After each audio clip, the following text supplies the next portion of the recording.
नमस्कार. VAJ academy या YouTube चॅनलवर आपलं सहर्ष स्वागत आहे. या व्हिडिओमध्ये आपण TET मॉडेल क्वेश्चन पेपर 2025 पाहणार आहोत आणि याच्यामध्ये अध्यापनशास्त्र व बालमानसशास्त्रावर आधारित प्रश्न पाहणार आहोत. आणि हे प्रश्न पेपर 1 आणि पेपर 2 साठी उपयुक्त आहे.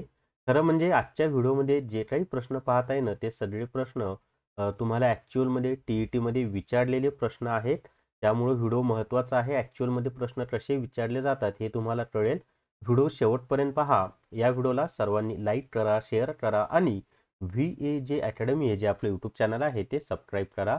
जर तुम्हाला बालमानसशास्त्र व अध्यापनशास्त्राचं ई-बुक घ्यायचं असेल तर प्ले स्टोअरवरून विठ्ठल जोशी ॲप डाउनलोड करा आणि बालमानसशास्त्र व अध्यापनशास्त्र ई-बुक विकत घ्या.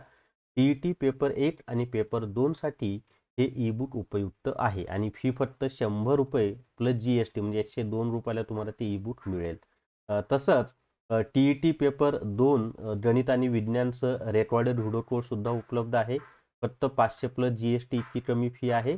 त्याचबरोबर TET पेपर 1 चा रेकॉर्डेड व्हिडिओ कोर्स सुद्धा उपलब्ध आहे. तो पण 500 प्लस GST इतक्या कमी फी मध्ये उपलब्ध आहे. चला तर मग आता आपण प्रश्न पाहूयात. तर या ठिकाणी पहा, पहिला प्रश्न आहे हॉवर्ड आणि रॅथवे यांच्या मते शारीरिक विकासाचा वेग जन्मापासून डॅश डॅश वर्षापर्यंत खूप जास्त असतो. एकच मिनिट याचं पेन घेतो मी, म्हणजे मला उत्तर सांगायला सोपं जाईल. तर आपल्याला या ठिकाणी हॉवर्ड हा एक मानसशास्त्रज्ञ आहे, रॉथवे हा सुद्धा एक मानसशास्त्रज्ञ आहे. तर यांच्या मते शारीरिक विकासाचा वेग जन्मापासून किती वर्षापर्यंत खूप जास्त असतो, तर त्याचं उत्तर आहे 2 वर्षांपर्यंत खूप जास्त असतो.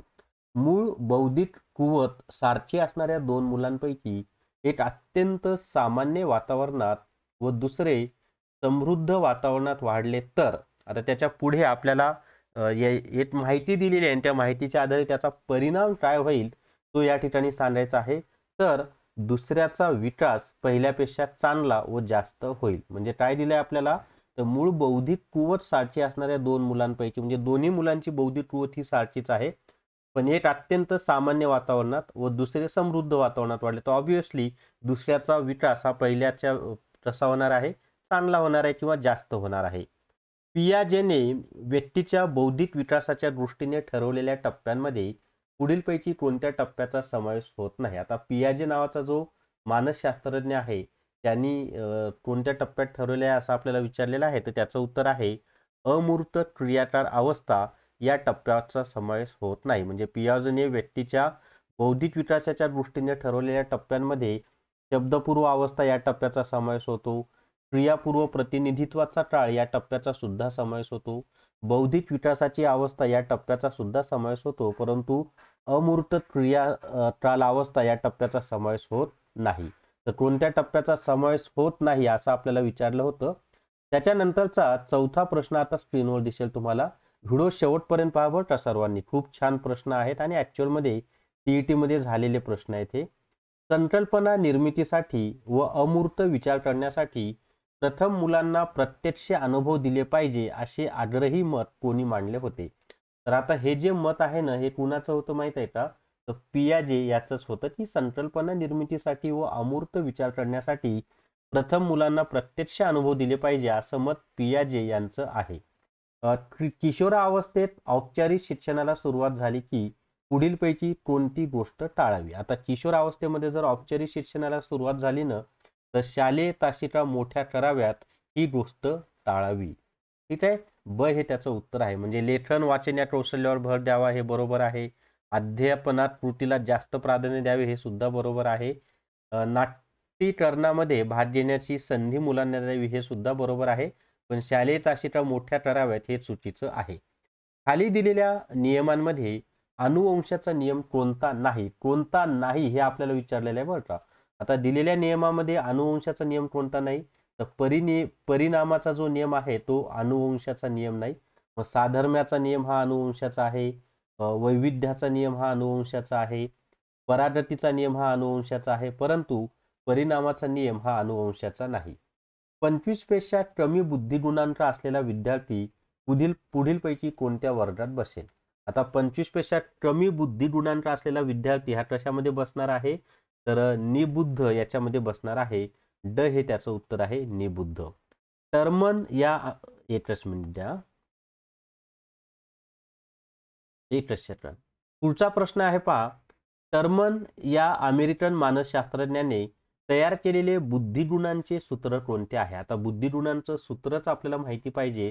त्याच्यामध्ये बुद्ध्यांक बरोबर अंशस्थानी मानसिक वय, छेदस्थानी शारीरिक वय आणि संपूर्णाला गुणिले 100 हे बुद्धिगुणांकाचे सूत्र आहे. हे त्याचं उत्तर आहे. आणि कोणी तयार केलेलं आहे? तर टर्मन या अमेरिकन मानसशास्त्रज्ञाने तयार केलेला आहे.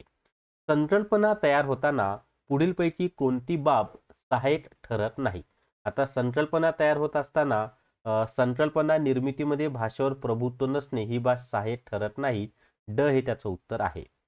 संयमित, अभ्यासू व संशोधक, संकुचित या उदाहरणांचा समावेश व्यक्तिभेदातील कोणत्या अंगात होईल? आता संयमित, अभ्यासू, संशोधक हे जे आहेत ना गुण, हे वृत्ती या अंगामध्ये होईल. ब हे त्याचं उत्तर आहे, वृत्ती. त्याच्या पुढे पहा, व्हिडिओ शेवटपर्यंत पहा. व्हिडिओला सर्वांनी लाईक करा, शेअर करा आणि विठ्ठल जोशी जे आपलं युट्यूब चॅनल आहे ते सबस्क्राईब, व्हीएजे अकॅडमी हे जे युट्यूब चॅनल आहे ते सर्वांनी सबस्क्राईब करा. तर क्रॉन बँक व सपे यांच्या मतानुसार ज्या मूल्यमापनात कृतीचा निर्देश केलेला असतो त्यास डॅश डॅश मूल्यमापन असे म्हणतात. तर त्याचं जे उत्तर आहे ना ते आहे पहा, त्याचं उत्तर आहे निर्णय प्रेमी असं त्याचं उत्तर आहे. व हे त्याचं उत्तर आहे निर्णय प्रेमी. चला आता आपण 12वा प्रश्न पाहूयात. 12वा प्रश्न आहे, सातत्यपूर्ण सर्वंकष मूल्यमापन म्हणजे काय? आता सातत्यपूर्ण सर्वंकष मूल्यमापन म्हणजेच याचं उत्तर आहे तिन्ही अ ब ट. म्हणजे काय? विद्यार्थ्यांच्या बौद्धिक प्रगतीचे सातत्याने मूल्यमापन करणे हे पण बरोबर आहे. विद्यार्थ्यांच्या भावनिक प्रगतीचे सातत्यानं मूल्यमापन करणे हे सुद्धा बरोबर आहे. आणि विद्यार्थ्यांच्या क्रियात्मक प्रगतीचे सातत्यानं मूल्यमापन करणे हे सुद्धा बरोबर आहे. म्हणून त्याचं उत्तर आहे तिन्ही अ ब ट हे त्याचं उत्तर आहे. 1959 साली गिलफर्ड यांनी मांडलेल्या बुद्धिमत्तेविषयीच्या उपपत्तीमध्ये एकूण डॅश डॅश घटक मांडले आहेत. आता गिलफर्ड यांनी बुद्धिमत्ताविषयक उत्पत्ती केव्हा मांडली? तर 1959 मध्ये मांडली. त्याच्यामध्ये एकूण किती घटक मांडलेले आहेत असं आपल्याला विचारलेलं आहे. तर एकूण 120 घटक त्यांनी मांडलेले आहेत. हे त्याचं उत्तर आहे 120. व्यक्तिभेद लक्षात घेऊन शिक्षकांची अध्यापन पद्धती इष्ट ते बदल केले अध्यापन पद्धतीत इष्ट ते बदल केले पाहिजेत. कारण आता व्यक्तिभेद लक्षात घेऊन शिक्षकांच्या अध्यापन पद्धतीत इष्ट ते बदल केले पाहिजे. त्याचं कारण काय आहे? तर त्याचं कारण असं आहे की मुलांची बौद्धिक पातळी भिन्न असते हे पण कारण आहे. मुलांची आकलन शक्ती भिन्न असते हे सुद्धा कारण आहे. प्रत्येक विद्यार्थ्याला कुवतीनुसार प्रगती करण्याचा अवसर मिळेल हे सुद्धा बरोबर आहे. म्हणजे वरील सर्व हे त्याचं उत्तर आहे. ड हे त्याचं उत्तर आहे, वरील सर्व. जॉनला लॅटिन भाषा शिकवण्या अगोदर शिक्षकाला जॉन बद्दल माहिती व ज्ञान असले पाहिजे. या विधानावरून खालीलपैकी कोणत्या शिक्षणाचा बोध होतो? आता या विधानावरून आपल्याला विद्यार्थी केंद्रित शिक्षणाचा बोध होतो. की विद्यार्थी केंद्रित शिक्षणामध्ये विद्यार्थ्याची सगळी माहिती शिक्षकाला असणं आवश्यक आहे. आणि ती माहिती शिक्षकाला असेल तरच शिक्षक त्यांना म्हणजे त्याला विद्यार्थी केंद्रित शिक्षण असं म्हटलं जातं. काही सेकंद जाहिरात. जर तुम्हाला बालमानसशास्त्र व अध्यापनशास्त्राचं ई-बुक घ्यायचं असेल तर प्ले स्टोरवरून विठ्ठल जोशी ॲप डाउनलोड करा आणि बालमानसशास्त्र व अध्यापनशास्त्र ई-बुक विकत घ्या. तसंच TET पेपर 2 गणित व विज्ञानचा रेकॉर्डेड व्हिडिओ कोर्स आहे. TET पेपर 1 चा रेकॉर्डेड व्हिडिओ कोर्स सुद्धा आहे. आणि बी पब्लिकेशन पुणे यांनी शिक्षक पात्रता परीक्षा पेपर 1 व 2 हे पुस्तक प्रसिद्ध केलेलं आहे. हे पुस्तक सगळ्या पुस्तकांच्या दुकानावर तसंच अमेझॉन आणि फ्लिपकार्टवर उपलब्ध आहे. किंवा मग इथं जे व्हॉट्सअपचा नंबर दिसत आहे याच्यावर मेसेज करा आणि तुम्हाला डिस्काउंटमध्ये घरपोच हे पुस्तक मिळून जाईल. चला त्याच्या पुढचा प्रश्न पाहूयात आपण आता नेक्स्ट. तर 16 नंबरचा प्रश्न आहे पहा, मतिमंदत्वावरील पुढीलपैकी कोणत्या प्रकारामध्ये बालके चांगल्या पद्धतीने साक्षर होऊन व्यवसाय क्षमता आत्मसात करू शकतात? आता मतिमंदत्व याचं जे उत्तर आहे ना ते उत्तर आहे पहा सौम्य मतिमंदत्व. की सौम्य मतिमंदत्व या प्रकारामध्ये बालके चांगल्या पद्धतीने साक्षर होऊन व्यवसाय क्षमता आत्मसात करू शकतात. मेंदूला पक्षाघात होण्याचे पुढीलपैकी कोणते कारण नाही? आपल्याला कोणतं कारण नाही असं विचारलेलं आहे बरं का. आता मेंदूला जे पक्षाघात होण्याचं कारण म्हणजे याच्यामध्ये पहा गर्भवती स्त्रीने घेतलेली औषधे याच्यामुळे पक्षाघात होऊ शकतो. मातेला गर्भावस्थेत झालेले आजार त्यामुळे होऊ शकतो. अपघातामुळे मेंदूला इजा त्यामुळे होऊ शकतो. कवटीचा आकार मोठा असणे हे त्याचं कारण नाही. सोपा होता प्रश्न. ड हे त्याचं उत्तर आहे. दृष्टीदोषावर मात करण्यासाठी पुढीलपैकी कोणती बाब करू नये असं त्यांनी दिलेलं आहे. तर दृष्टीदोषावर मात करण्यासाठी पोषक आहार घ्यावा हे बरोबर आहे. डोळ्यावर प्रखर सूर्यप्रकाश प्रकाश टाळावा हे सुद्धा बरोबर आहे. डोळ्यावर ताण येऊ देऊ नये हे सुद्धा बरोबर आहे. मग कोणती गोष्ट करू नये तर पुस्तक जवळ घेऊन वाचू नये हे त्याचं उत्तर आहे. ही गोष्ट करू नये, बाकी कराव्यात. त्याच्या पुढे पाहता 19 नंबरचा प्रश्न तुम्हाला स्क्रीनवर दिसेल आणि प्रश्न आहे, खालीलपैकी कोणत्या विद्यार्थ्यांमध्ये प्रज्ञावान मुलाचे लक्षण दिसून येते. आता प्रज्ञावान मुलाचं जे लक्षण आहे ना हे कोणत्या याच्यामध्ये दिसून येतं तर बला चालू घडामोडीविषयीचे अज्ञान नाही, म्हणजेच त्याला चालू घडामोडींची माहिती आहे, हे प्रज्ञावान मुलाचे लक्षण दिसून येते. त्याच्या पुढे पहा, विशेष शिक्षकांनी खालीलपैकी कोणती बाब टाळावी. आता जे विशेष शिक्षक असतात ना त्यांनी विशेष गरजा असणाऱ्या मुलांच्या मानसिकतेचा विचार न करणे ही बाब टाळावी. हे त्याचं उत्तर आहे. त्याच्या पुढे आता 21 नंबरचा प्रश्न आहे, विज्ञाननिष्ठ भूमिकेवर आधारलेल्या मानसशास्त्राचा पाया घालून वेदना, भावना आणि कल्पना यांच्या अभ्यासावर विशेष भर पुढीलपैकी कोणी दिलेला आहे. आता हे वैज्ञानिकावर प्रश्न विचारलेला आहे तर त्याचं उत्तर आहे विल्यम वुंट यांनी भर दिलेला आहे. विल्यम वुंट यांनी काय केलं तर विज्ञाननिष्ठ भूमिकेवर आधारलेल्या मानसशास्त्राचा पाया घालून वेदना, भावना आणि कल्पना यांच्या अभ्यासावर विशेष भर दिलेला आहे. आता त्याच्यानंतर 22 नंबरचा प्रश्न आपण पाहूयात. व्हिडिओ शेवटपर्यंत पहा. ज्यांनी लाईक केलं नसेल त्यांनी या व्हिडिओला लाईक करा, शेअर करा आणि VAG अकॅडमी हे आपलं यूट्यूब चॅनल सबस्क्राईब करा. तसंच VAG अकॅडमी नावाचं टेलिग्राम चॅनल सुद्धा जॉईन करा. बॅनले यांनी कोणती उपपत्ती मांडली आहे तर बॅनले यांनी जी आहे ना ती आदर्शवादी उपपत्ती मांडलेली आहे. ड हे त्याचं उत्तर आहे. अध्यापनासंबंधीचे पुढील 4 स्पष्टीकरणे कोणी दिली आहेत तर अध्यापनासंबंधीचे जे 4 स्पष्टीकरणे आहेत कोणकोणती, वर्णनात्मक अध्यापन, परिणामकारकाधिष्ठित अध्यापन, आदर्शवादी अध्यापन आणि मार्शेविल व ब्रुश जाईस हे कोणी दिलेले आहे माहित आहे का तर याचं जे उत्तर आहे ते आहे पहा B.O. स्मिथ यांनी हे स्पष्टीकरण दिलेलं आहे. शालेय अध्यापनाचे प्रतिमान मॉडेल ऑफ स्कूल लर्निंग डॅरडॅश यांनी शोधून काढले. तर शालेय अध्यापनाचे जे प्रतिमान आहे ना ते जॉन बी कॅरोल यांनी शोधून काढलेलं आहे. ड हे त्याचं उत्तर आहे. शिक्षक व विद्यार्थी यांच्यामधील आंतरक्रियेच्या प्रक्रियेवर परिणाम करणारे खालीलपैकी घटक कोणते.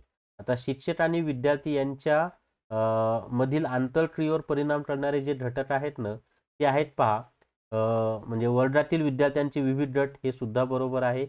शिक्षक व विद्यार्थी यांचे व्यक्तिमत्व हे सुद्धा बरोबर आहे. विद्यार्थ्याला शिकण्यासाठी मिळणारी प्रेरणा हे सुद्धा बरोबर आहे. मग शिक्षकाचा विद्यार्थ्यांकडे पाहण्याचा दृष्टिकोन हे सुद्धा बरोबर आहे. म्हणून याचं उत्तर काय आहे तर अ ब ट ड हे त्याचं उत्तर आहे. 3 नंबरचं त्याचं उत्तर आहे अ ब ट ड. त्याच्या पुढे आता 26 नंबरचा प्रश्न आहे पहा आणि प्रश्न असा आहे की नाटकात प्रथमच काम करणाऱ्या शाळेतील विद्यार्थ्याला संवाद पाठ असूनही नाट्यगृहातील गर्दी पाहून भाषण आठवत नाही, हे प्रत्यावर्धनातील डॅश डॅश कारक गोष्टीमुळे घडते. आता हे कशामुळे घडत असतं तर हे आहे भावनिक अडथळा याच्यामुळे घडत असतं. सहवास विषयक प्रेरणा खालीलपैकी कोणत्या प्रेरणेचे घटक आहेत. आता सहवास विषयक प्रेरणा हे जे आहेत ना हे सामाजिक प्रेरणेचे घटक आहेत. हे त्याचं उत्तर आहे. खालीलपैकी अवधानाला नियंत्रित करणारा बाह्य घटक कोणता. आता अवधानाला नियंत्रित करणारा बाह्य घटक आहे परिवर्तन. ड हे त्याचं उत्तर आहे. अध्यापन प्रक्रियेत पुढीलपैकी कोणत्या गोष्टीचा समावेश होतो.